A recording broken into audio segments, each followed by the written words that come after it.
You know, when we were in Indianapolis for the Super Bowl, we did so many great things. We were at Radio Row where we interviewed Dick Vermeil. We interviewed Channing Crowder, Adam Sandler. We went to the game. It was a blast. We went to the Maxim tailgate party. But one of the most interesting events that I attended during Super Bowl week was the Hall of Fame announcement ceremony that was hosted by two Hall of Fame quarterbacks, one being Dan Fouts and the other being Warren Moon, and the Hall of Fame quarterback for the Oilers in the NFL and was also a Hall of Fame quarterback in the Canadian Football League. He joins us right now on the Peerless Boilers Hotline. Peerless builds America's best boilers. Number one, Zach Gelb here on DARPATV.com in New York. Thanks so much for joining me. How you been, my man? Warren, you there? Yeah, pretty bad connection with you guys. Sorry, we hear you right now going crystal clear. Can you hear us? Oh, I hear you now, yeah. Okay, that's good. Well, big news in the NFL today with the whole issue that went on with the Saints and the bounty issue. A suspension and fines and draft pick losses were handled down today from the big boss, Roger Goodell. Do you think this punishment is fair for the New Orleans Saints? Well, I don't know if it's fair. It's pretty severe. It's pretty harsh, but it's really unprecedented. So there really wasn't any other history to go off of with this type of punishment. And I think the commissioner just wanted to really lay down the law on this one and say, look, we're not going to tolerate this type of thing by any football team. We warned you about this, and I think because they were warned about it so many different times and they still adhered to it or didn't adhere to it, I think that's the reason why the penalty came down as harsh as it did, and the commissioner is sending a message to the rest of the league that we are not going to compensate, or we're not going to do anything to hamper player safety, and we're not going to tolerate this by any football team in our league, and this hurts the integrity of the game. So I think he really sent a clear message to the rest of the league that he's not going to tolerate anything like this in the future. Yeah, I agree with you. I think you hit it right on the head, and I don't think it's fair to compare this to Spygate, but a lot of people do compare this to Spygate, and they said, well, Bill Belichick, he only lost a draft pick, and they were fined an ample amount of money. But then you look at what happened with the Saints. The NFL and Roger Goodell, they told Sean Payton and they told the GM and the owner to knock it off, and they didn't knock it off. So I agree with you 110%. That's why this penalty was more severe. Greg Williams, he also gets suspended for a while. Do you think Greg Williams will ever work again in the NFL? Well, I think he will. I think, again, the commissioner sent him a message, and they're going to relook at his case at the end of the 2012 season. There's a chance that he could probably be back next season sometime. You never know. But right now he is sending that message, and I think this is nowhere near what happened with Spygate. I mean, because you're talking about players' safety, you're talking about players' careers, you're talking about injuries, you're talking about things that are much more severe than just filming somebody's plays. You're talking about guys who could be permanently damaged for the rest of their lives. So this is a little bit more serious than Spygate. When you were in the league, were you ever aware of a bounty system in place from an opposing defense? Never a bounty system in the terms of trying to hurt somebody or trying to take somebody out of a game. Of course, you were trying to get the best performance out of your players you possibly could, so you probably had incentives as a team. Guys would throw in money to say, hey, if you go down and make the most tackles on special teams, there's some money for you. If you go out and create a fumble on a special team or whatever, there's some money for you. Just different things like that in order to inspire guys to maybe have their best football games, but never to go out and hurt somebody. I think the rule on quarterbacks or any of the other team's star players is you want to put as much punishment as you possibly can on them whenever you have a chance to do it, but you want to do it within the rules of the game. And if that guy ends up going out of the game because of that punishment, so be it. But you're never going out there saying, I'm going to take this guy's knee out or I'm going to try and break his ribs or whatever it might be. You're just trying to inflict as much physical pain as you possibly can, because that's what the game is all about. Well, one of the big players that was involved with this for the New Orleans Saints was linebacker Jonathan Vilma, the University of Miami product, and I had Chris Cluey on the show just a few weeks ago, the Minnesota Vikings punter, and he thought Jonathan Vilma, a player involved in this, should be suspended for life from the league. Now, that's a little bit harsh in my estimation, but were you shocked at all that Jonathan Vilma didn't get any kind of fine or suspension in this punishment? Well, I don't think it's over yet. I don't think the commissioner has finished bringing down punishment. I think he was going to start with management and with the coaches first, and then if he sees that if there's any possibility of any players that need to be suspended, he's going to do that as well.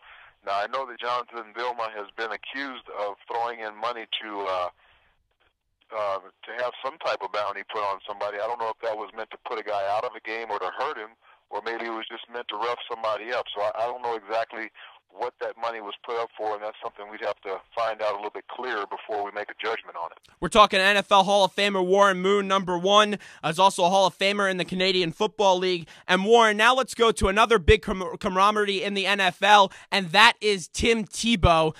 He was allegedly traded to the Jets, and then that trade was voided because they weren't able to settle out the $5 million deal. If Tim Tebow ends up going to the Jets, which I don't think he will, it makes sense of this move for me because I just don't see how Tim Tebow helps the Jets on the field.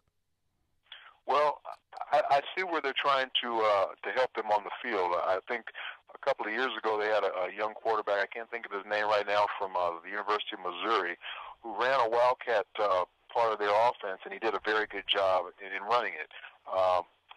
That gentleman is now gone. He's with the Buffalo Bills. Brad Smith. Yeah, that's right, Brad Smith. And I think they're just trying to replace that part of their running game. I think the Jets want to get back to being more of a running football team. I think they want to get back to ground and pound, which is what made them successful a few years ago when they went to the AFC Championship game in back-to-back years.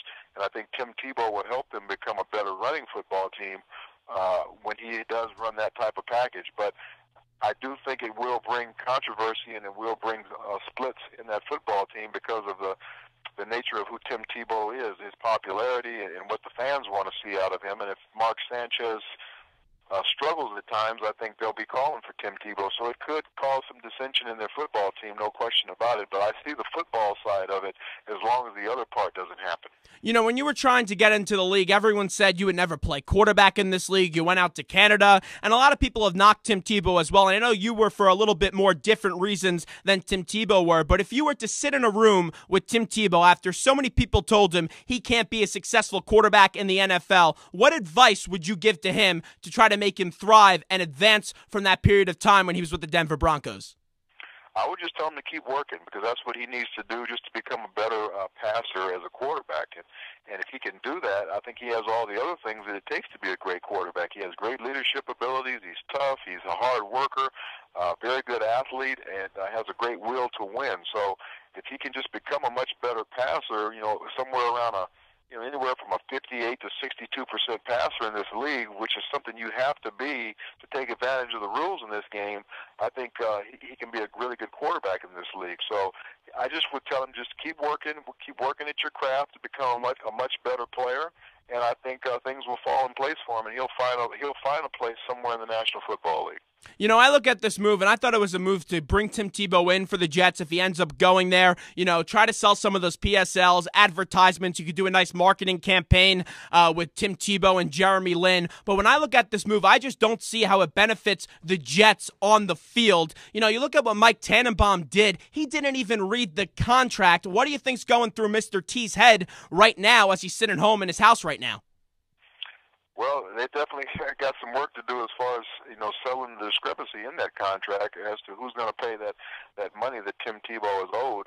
But once they get that worked out, whether each team takes a half of the split or whatever they might do, I still think Tim Tebow can help the Jets on the football field. The problem I have is when Mark Sanchez doesn't play well, then it becomes a quarterback controversy, and you don't want that either. So you're kind of damned if you do, damned if you don't in this situation with the Jets. Hopefully the trade doesn't go through. Maybe there's a better place for him. You know, and that possible place could be Jacksonville. But when you look at Mark Sanchez, the big flaw in his career, he's got the 2 AFC Conference Championship games. He's proven he could be a winner in this league, but he throws an ample amount of interceptions. And you're exactly right. You look at Tim Tebow right now, and if this trade does go through, which I still don't think it will, when Sanchez has a bad game, people are going to want to put Tim Tebow on the field. They have that Tebow mania. They have tons of fans going to the games, and we've already seen Tim Tebow jerseys being sold and made up from all these other sites all around the world of him going to the Jets, the whole 9 yards. But the way I look at it right now, when that controversy does happen, if it ever does happen, Mark Sanchez is going to win that battle 9.5 times out of 10 because they just gave him a brand new spanking contract extension. Well, I think he should go to a team that has a very established veteran quarterback where there won't be a controversy, somewhere like New England where he's been kind of rumored to go as well, where Tom Brady is not going to be booed off the field or anything like that if he throws an interception or two, and everybody's going to be calling for Tim Tebow. But I think Tim Tebow could help a team like the New England Patriots, who aren't a very good running football team, and he could bring another dimension to their offense with the type of package that he could bring on the football field. But at the same time, he can be developing as a quarterback, as a real quarterback, and learn from one of the best in the game. So I think that's a better situation for him than, say, even going to Jacksonville, where they have a Blaine Gabbert, who's a young quarterback they're trying to get established. They don't want that same controversy there, and they also have Chad Henne there. So I just don't see where Jacksonville is a good fit for him right now either, just because he was brought up in that area. I think he needs to go where there's a defined starting quarterback, a veteran that nobody's going to question his abilities, and Tim can learn from him and also get a chance to play on the field in a certain package of plays. All right, well, let's go to Tim Tebow's current team as of now, the Denver Broncos. They bring in Peyton Manning. Peyton had that decision narrowed down to 3 choices: San Francisco, Tennessee, and Denver. In your mind, Warren Moon, did Peyton Manning make the right decision to go play with the Denver Broncos? Well, I'm really not sure. That probably wasn't the decision that I would make, but I don't know everything that he was looking into in his decision. I'm sure some of his reason for being in the AFC had something to do with his brother in the NFC. It could have had something to do with all the strong quarterbacks that are in the NFC, one being his brother, another one being Aaron Rodgers, another one being Drew Brees, that he'd have to go through in order to get to the championship game, as opposed to Tom Brady being the cream of the crop in the AFC, and then after that, there's nobody else that's really threatening. So it could be those two situations. It could be, just a number of things. I'm really not sure what all was in Peyton Manning's criteria, but if it was mine, I would have looked at the San Francisco 49ers just a little bit more closely, because they're a team that's equipped to win right now. I think the Tennessee Titans are a very, very intriguing opportunity, just because of the young youthfulness of their football team and the talent that they have on the offensive side of the ball. So Peyton had his reasons for going to Denver, and so be it. So hopefully it works out well for him. All right, well, let's say, because it's obvious that you would have went to San Francisco, and I think most would have, because they have a better chance to win. If that kick returner didn't botch those 2 balls, they're probably in the Super Bowl playing the Patriots this year. So let's take San Francisco out of the equation. I am the general manager of the Tennessee Titans, and then my producer is the general manager of the Denver Broncos. If it came down to the Titans and the Broncos, which team would you have played for? Well, I like the Titans' opportunity. One, because Peyton knows that division very well. He had very good success against all the teams in that division, even though Houston is probably the cream of the crop in the division right now.